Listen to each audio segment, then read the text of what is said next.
Wake up, everybody. Good morning to you. I hope you're feeling well. This morning is back, and we have a special guest today. I have Melisha Gunning Banhan, and she is representing for the IUCN.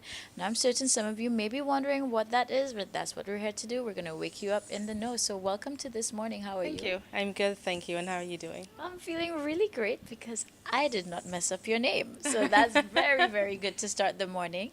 And is it your first time here to St. Lucia? No, it isn't. I've been here quite a few trips working on this particular project. So, the IUCN is the International Union for the Conservation of Nature, and we work in over 100 countries worldwide looking at how we can conserve nature.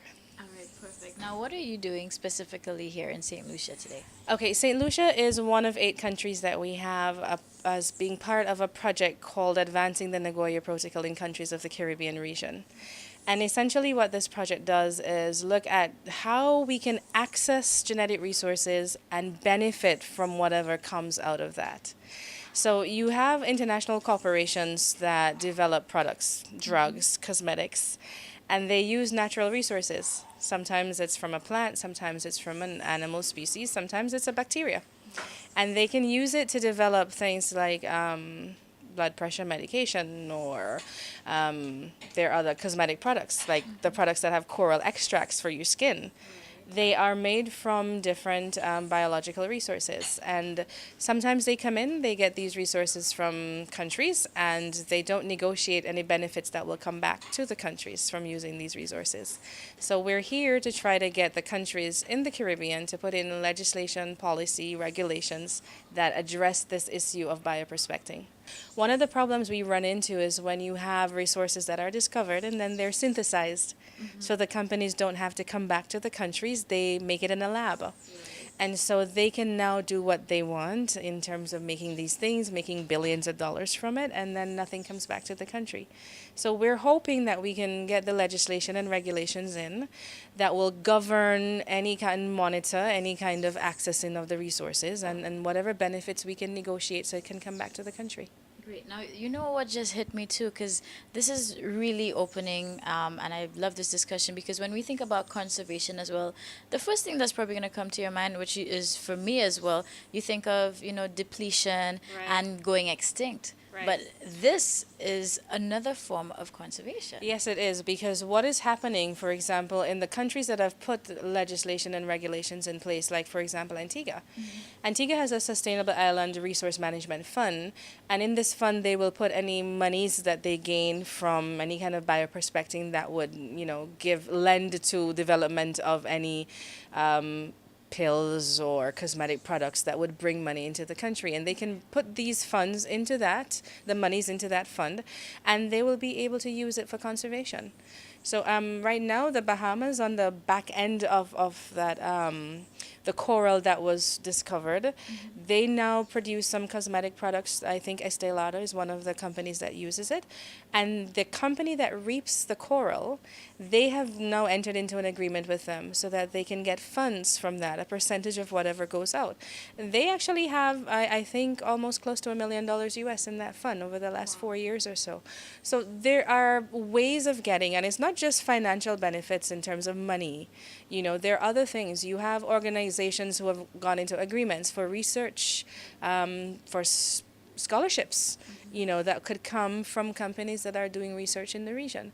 So there's benefit to gain from it. Should be mutual Right. for the provider country and for the users who are there.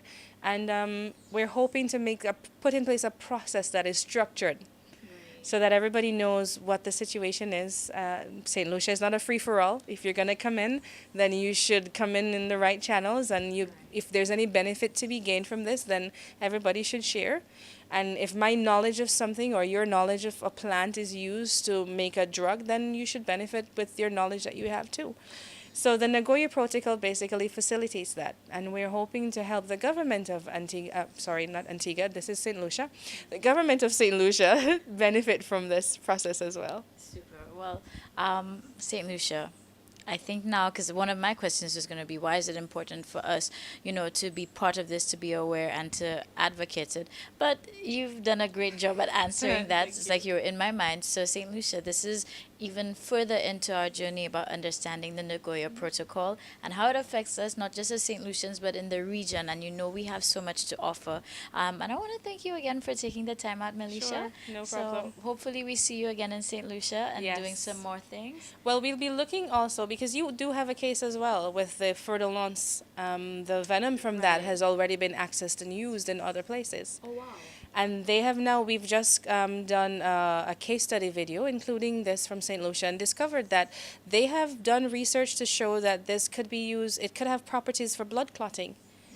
And so there might be something there for St. Lucia as well. But if the knowledge goes and there are already people who are accessing the venom and they can use it from outside St. Lucia, then the chances of getting benefit goes less and less, right?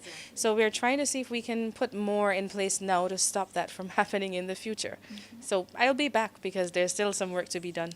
Great. Now, if we in St. Lucia want to follow or get more information on the IUCN, how can they follow? Is there a website or? Yes, there are two websites that you can look at. There's the IUCN website.org, and there's also the IUCN website for the ORMAC, which is the I guess the agency that I work for. This is the IUCN agency that manages the Caribbean and South America. So they can find this on the website. All right, perfect. So St. Lucia, that way you can stay in the know and keep following the journey. And hopefully we'll still be along, but this is I'll call it our second chapter into the Nagoya Protocol and just a better understanding. So once again, thank you so much. And St. Lucia, hey, you know what? Biodiversity affects all of us, so you have to keep that in mind.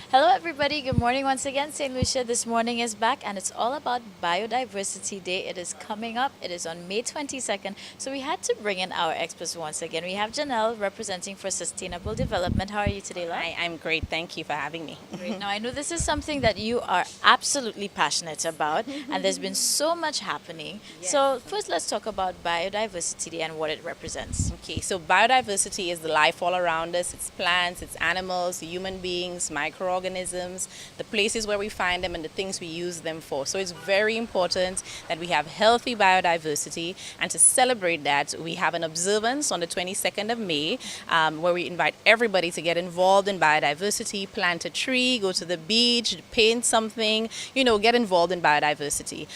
This week we have been doing so many visits to the schools all around the island. We have our team with forestry and fisheries and St. Lucia National Trust, CYEN, JICA volunteers. We have quite a few private sector organizations who have come in and really helped us out, including Massey, CGM Gallagher, Sandals Foundation, and our non-governmental organizations as well, OECS included. So we're excited about bringing the message about biodiversity and biodiversity conservation. One of the key things we have is a photo competition. The title is Me in Biodiversity, and we're inviting everybody take part in the competition. Just take a picture of biodiversity, send it to us at email biodiversity@govt.lc, or if you're on Facebook, you can tag us, Sustaining St. Lucia 411. That's our Facebook page, and you can win some great prizes. And then on the 24th, we have something that's a little different. We're indoors. We're at the Derek Walcott House on the 24th of May. We're looking at biodiversity films that have been made locally, regionally, internationally, and a lot of people don't know we have all of this material, so we're going to put it out there. It's free to the public. Please walk with your reusable containers and cups so you can get some snacks on us. And then on the 26th, we're cleaning up Fordo. So we're back outside, cleaning up the seaweed at the beach and making sure that the turtles and the iguanas that come to nest there have a nice, safe space that they can lay their eggs and then get out safely. So we're inviting everybody, get involved, do your part for biodiversity, plant a tree, close your taps, use less water, do the things that you know are right for the environment on Biodiversity Day, May 22nd. Now, I know you guys, it sounds like a very packed calendar this fall, but let's start with the school tour. So far, because I know you guys have been going across the island, so not just in the northern regions, but taking it to everybody. And what was the reactions from the students and the sort of interactions with them? Fantastic. The young people are engaged, they are ready. At one school in Dennery, we saw students who were recycling, they were using their plastic bottles to make little toys and games. So they're getting rid of all of the plastic waste and the trash that is causing a problem for our biodiversity. In the other schools, the best part for them after all of the presentations was to go out and actually plant a tree.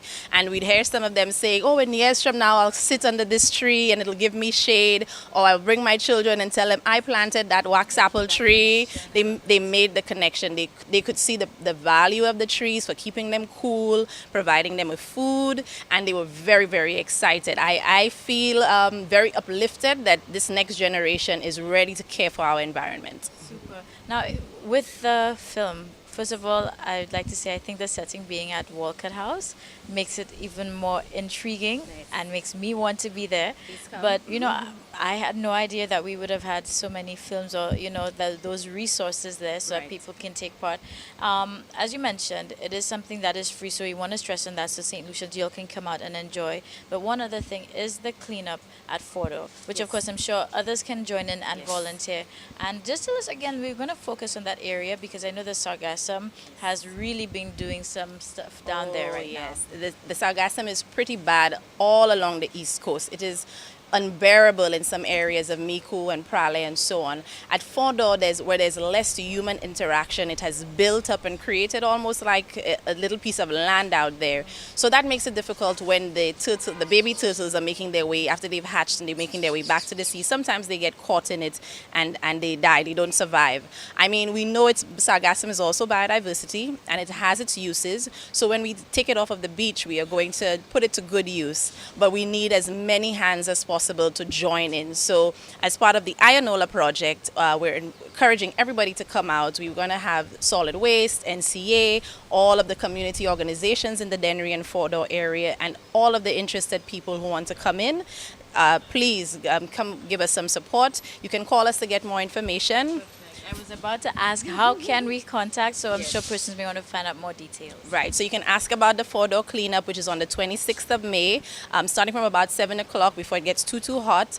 And you can call us 451-8746. That's the number for Department of Sustainable Development. Perfect. Well, you see, this is why we had Janelle here today. So we are surely in the know. So remember that. Put it on your calendar, Biodiversity Day, May 22nd. And again, if there's anything you're interested in being part of or you want to get more details for, make sure you call them up. And remember, biodiversity is both you and me, all right? That's right. Thank you very much for being here with us. Awesome. St. Lucia, we'll see you soon.